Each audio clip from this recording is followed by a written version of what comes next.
ಕೊಟ್ಟೂರು triple ಕೊಲೆ ಕೇಸ್ಗೆ twist ಸಿಕ್ಕಿದೆ. ಕೊಲೆ ಮಾಡಿ ಬಂದು ಸಂಬಂಧಿಕರ ಮುಂದೆ ಆರೋಪಿ ಹೈ ಡ್ರಾಮಾ ಮಾಡಿದ್ದಾನೆ.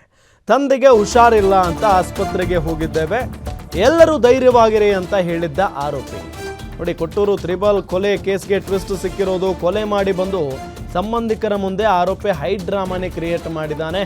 ತಂದೆಗೆ ಹುಷಾರಿಲ್ಲ ಅಂತ ಆಸ್ಪತ್ರೆಗೆ ಹೋಗಿದ್ದೇವೆ, ಎಲ್ಲರೂ ಧೈರ್ಯವಾಗಿರಿ ಅಂತ ಹೇಳಿದ್ದ ಈ ಆರೋಪಿ ಬೆಂಗಳೂರಿಗೆ ತೆರಳಿ ಸಂಬಂಧಿಕರ ಮುಂದೆ ಕಥೆ ಕಟ್ಟಿದ್ದ. ಕೊಟ್ಟೂರಿನಲ್ಲಿ 1.5 ಕೋಟಿ ಮೌಲ್ಯದ ಮನೆ ಕಟ್ಟಿಕೊಂಡಿದ್ದ ಕುಟುಂಬ ಅದು. ಕುಟುಂಬದಲ್ಲಿ ಜಗಳ ಇರಲಿಲ್ಲ ಅಂತ ಸಂಬಂಧಿಕರು ಹೇಳ್ತಾ ಇದ್ದಾರೆ. ಸದ್ಯ ಕೊಲೆ ಮಾಡಿದ್ದು ಯಾಕೆ ಅಂತ ಮಾಹಿತಿ ಇದುವರೆಗೂ ತಿಳಿದು ಬಂದಿಲ್ಲ. ಪೊಲೀಸರ ತನಿಖೆ ಬಳಿಕ ಕೊಲೆಯ ಮಾಹಿತಿ ಬಹಿರಂಗ ಆಗಲಿದೆ. ಕೊಟ್ಟೂರು ತ್ರಿಬಲ್ ಮರ್ಡರ್, ಅಪ್ಪ ಅಮ್ಮ ಮತ್ತು ಸಹೋದರಿ 3 ಜನರನ್ನ ಮಗ ಕೊಂದು ಹಾಕ್ಬಿಟ್ಟಿದ್ದಾನೆ. 3 ಜನರನ್ನ ಕೊಲೆ ಮಾಡಿ ಬಂದು ಬೆಂಗಳೂರಿನಲ್ಲಿ ಪೊಲೀಸ್ ಸ್ಟೇಷನ್ಗೂ ಕಂಪ್ಲೇಂಟ್ ಕೊಡೋದಕ್ಕೆ ಮುಂದಾಗಿದ್ದಾರೆ. ನಾಪತ್ತೆ ಆಗಿದ್ದಾರೆ ನನ್ನ ಅಪ್ಪ ಅಮ್ಮ ಮತ್ತು ಸಹೋದರಿ ಅಂತ ಹೇಳಿ. ಬಟ್ ಈತನ ಮೇಲೆ ಯಾಕೋ ಪೊಲೀಸ್ನವರಿಗೆ ಅನುಮಾನ ಬಂದಿದೆ. ಸ್ವಲ್ಪ ಗದರಿಸಿ ವಿಚಾರಣೆಗೆ ಒಳಪಡಿಸಿದಾಗ ಅಸಲಿ ಸತ್ಯವನ್ನ ಈತ ಬಾಯಿ ಬಿಟ್ಟಿದ್ದಾನೆ ಅನ್ನೋದು ಗೊತ್ತಾಗ್ತಾ ಇರುವಂತ ಸಂಗತಿ.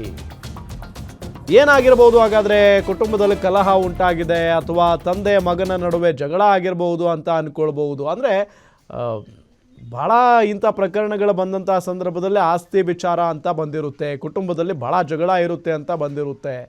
ಬಟ್ ಒಡ ಹುಟ್ಟಿದ ತಂಗಿಯನ್ನು ಕೊಂದಿದ್ದಾನೆ, ತಂದೆ ತಾಯಿಯನ್ನು ಕೊಂದಿದ್ದಾನೆ ಅಂತ ಅಂದಾಗ ಈತ ಏನು ಸೈಕೋನಾ ಅಥವಾ ಬೇರೆ ಏನಾದರೂ ರೀಸನ್ ಇದೆಯಾ ಅನ್ನೋ ಪ್ರಶ್ನೆಗಳು ಕೂಡ ಸಹಜವಾಗಿ ಹುಟ್ಕೊಳ್ತವೆ.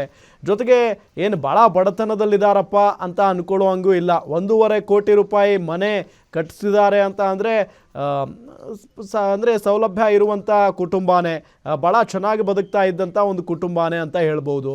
ಸೊ ಇಷ್ಟೆಲ್ಲ ಇದ್ದಾಗ ಯಾಕೆ ಈ ಅಕ್ಷಯ್ ತನ್ನ ತಂದೆ ತಾಯಿ ಮತ್ತು ತಂಗಿಯನ್ನು ಕೊಂದಿದ್ದಾನೆ ಅನ್ನೋದು ಈಗಿರುವಂಥ ಪ್ರಶ್ನೆ. ಸೊ ತನಿಖೆ ಅಂತೂ ನಡೀತಾ ಇದೆ. ತನಿಖೆ ಮುಕ್ತಾಯ ಆದ ಬಳಿಕವೇ ಅಸಲಿ ಕಾರಣ ಹೊರಗೆ ಬರಬೇಕಾಗಿದೆ.